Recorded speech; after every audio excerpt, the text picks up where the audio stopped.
Hey, thanks for coming back. We're on day 3 of our Through the Bible in a Year plan we're working through together. I appreciate everyone that is following along. I hope this blesses you. Make sure to subscribe, notification bell, so you always see when these come out. And also put in the comments, does anything stick out to you as we're reading through? Is there anything you would just like some back and forth on or to talk through? Whatever.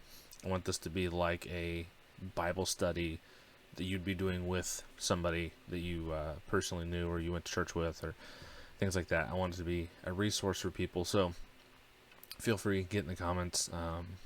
I will try to comment back as much as I can, but I'm hopeful that other people will jump in as well, and maybe we can get a little bit of back and forth in there. So today we are on Genesis 7, 8, and 9, I believe is what we're going to read today. Genesis 7, 8, and 9. So, without any further ado, we will jump straight into it. Okay, Genesis 7. Then the Lord said to Noah, "Enter the ark, you and all your household, for I have seen that you alone are righteous before me in this generation. You are to take with you 7 pairs, a male and its female, of all the clean animals, and 2 of animals that are not clean, a male and its female, and 7 pairs, male and female, of the birds of the sky, in order to keep offspring alive throughout the earth. 7 days from now, I will make it rain on the earth 40 days and 40 nights. And every living thing I have made, I will wipe off the face of the earth." And Noah did everything that the Lord commanded him. Noah was 600 years old when the flood came, and water covered the earth. So Noah, his sons, his wife, and his sons' wives entered the ark because of the flood waters, from the animals that are clean, and from the animals that are not clean, and from the birds and every creature that crawls on the ground. 2 of each, male and female, came to Noah and entered the ark, just as God had commanded him. 7 days later, the flood waters came on the earth. In the 600th year of Noah's life, in the 2nd month, on the 17th day of the month, on that day, all the sources of the vast watery depths burst open. The floodgates of the sky were open, and the rain fell on the earth 40 days and 40 nights. On that same day, Noah and his 3 sons, Shem, Ham, and Japheth, entered the ark along with Noah's wife and his 3 sons' wives. They entered it with all the wildlife according to their kinds, all livestock according to their kinds, all the creatures that crawl on the earth according to their kinds, every flying creature, all the birds and every winged creature according to their kinds. 2 of every creature that has the breath of life in it came to Noah and entered the ark. Those that entered, male and female, of every creature, entered just as God had commanded him. Then the Lord shut him in. The flood continued for 40 days on the earth.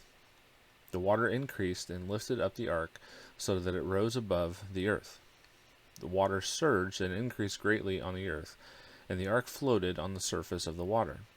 Then the water surged even higher on the earth, and all the high mountains under the whole sky were covered. The mountains were covered as the water surged above them more than 20 feet. Every creature perished. Those that crawl on the earth, birds, livestock, wildlife, and those that swarm on the earth, as well as all mankind.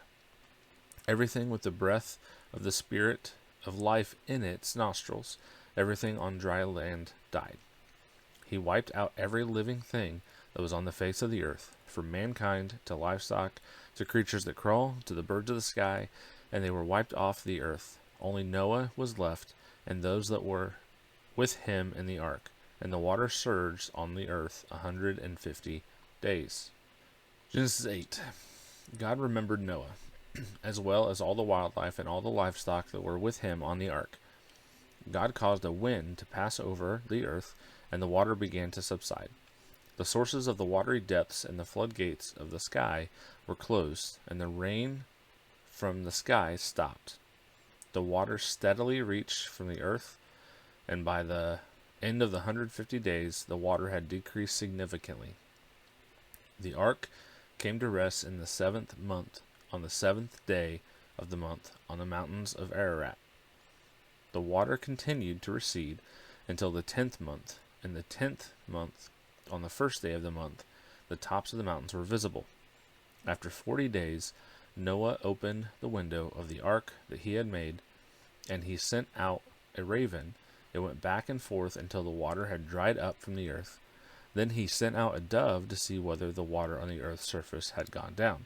But the dove found no resting place for its foot. It returned to him in the ark, because water covered the surface of the whole earth. He reached out and brought it into the ark to himself. So Noah waited 7 more days and sent out a dove from the ark again. When the dove came to him at evening, there was a plucked olive leaf in its beak. So Noah knew that the water on the earth's surface had gone down. After he had waited another 7 days, he sent out the dove, but it did not return to him again. In the 601st year, in the first month, on the first day of the month, the water that had covered the earth was dried up.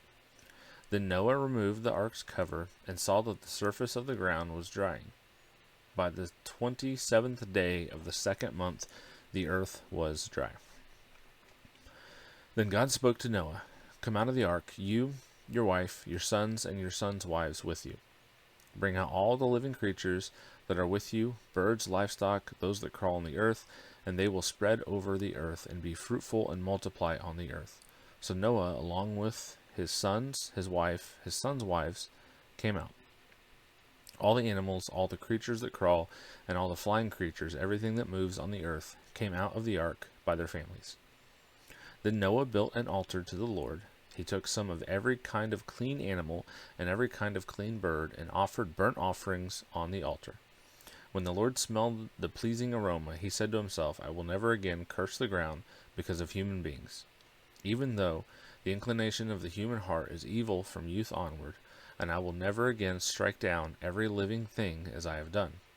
As long as the earth endures, seed time and harvest, cold and heat, summer and winter, and day and night will not cease." Genesis 9. We are booking. Okay. God blessed Noah and his sons and said to them, "Be fruitful and multiply and fill the earth. The fear and terror of you will be in every living creature on the earth, every bird of the sky, every creature that crawls on the ground, and all the fish of the sea. They are placed under your authority. Every creature that lives and moves will be food for you. As I gave the green plants, I have given you everything. However, you must not eat meat with its lifeblood in it. And I will require a penalty for your lifeblood. I will require it from any animal and from any human. If someone murders a fellow human, I will require that person's life.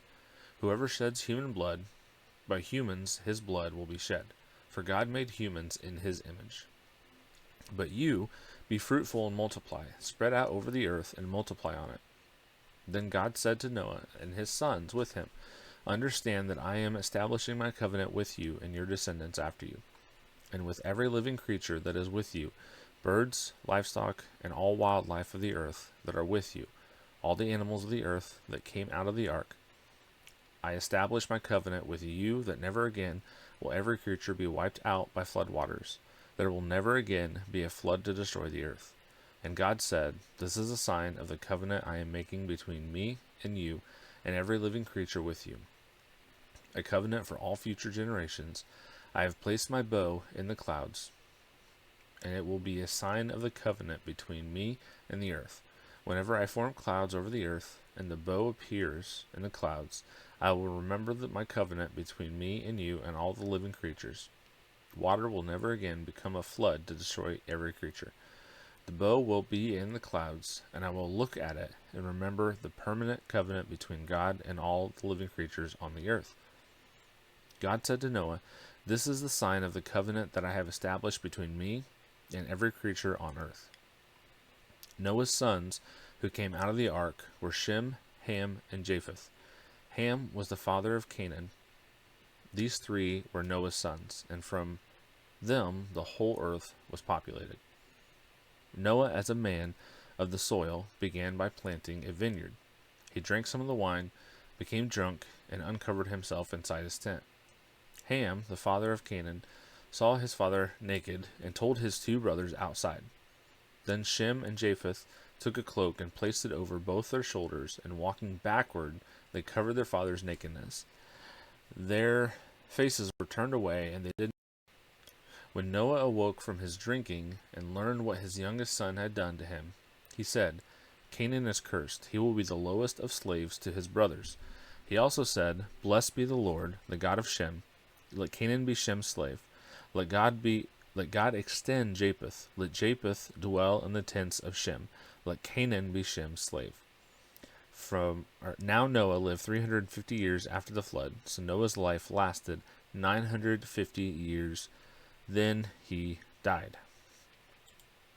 Okay, it's another 3 down. I hope you guys are enjoying this. I hope there's some benefit that's coming out of this to people that are watching this. Like I said, don't forget to like, subscribe, spread the word.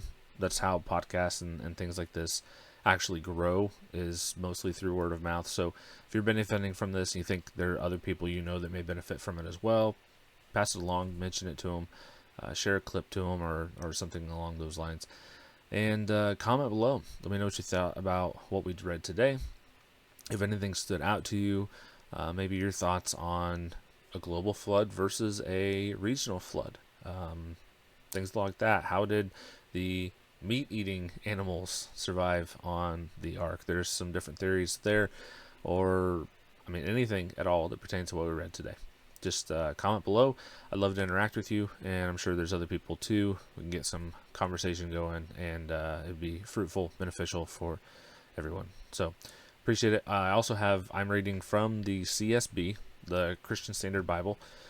I have a Christian Standard Bible apologetic study Bible, and that is typically what I read from in my daily personal just reading. And so if you would like that, I have a video that will be recommended where I reviewed that, but also I'll have a link in the description of this video where you can go purchase that Bible for yourself if that is something that you want. It is one of the few Bibles I highly recommend. I think everyone should get. I think all the content that's in there is absolutely amazing, and it is well worth any money you spend on it. So should do it for today. Thanks. God bless.